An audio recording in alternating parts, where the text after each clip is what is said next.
অনেক দিন থেকেই আমার একটা পাহাড় কেনার শখ, কিন্তু পাহাড় কে বিক্রি করে তা আমি জানি না। যদি তার দেখা পেতাম, দামের জন্য আটকাতো না। আমার নিজস্ব একটা নদী আছে, সেটা দিয়ে দিতাম পাহাড়টার বদলে। কে না জানে পাহাড়ের চেয়ে নদীর দামই বেশি। পাহাড় স্থানও নদী বহমান, তবু আমি নদীর বদলে পাহাড়টাই কিনতাম, কারণ আমি ঠকতে চাই।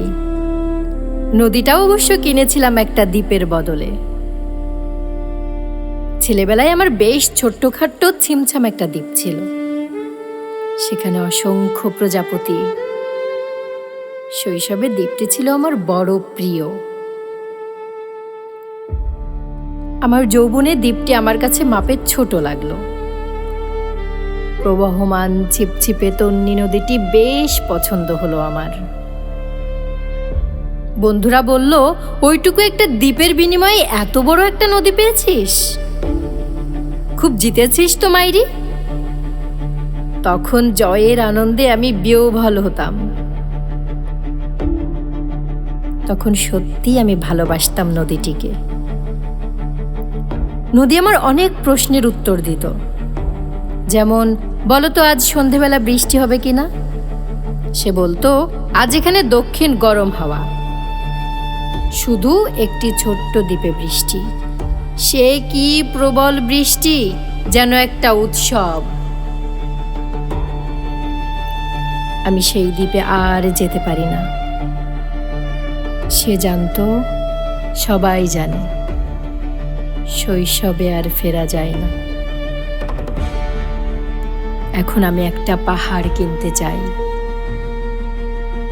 সেই পাহাড়ের পায়ের কাছে থাকবে গহন অরণ্য। আমি সেই অরণ্য পার হয়ে যাব, তারপর শুধু রুক্ষ কঠিন পাহাড়।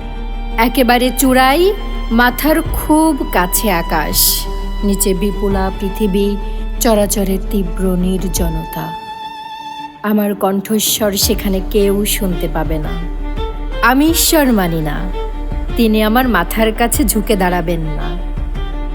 আমি শুধু 10 দিককে উদ্দেশ্য করে বলবো, প্রত্যেক মানুষই অহংকারী।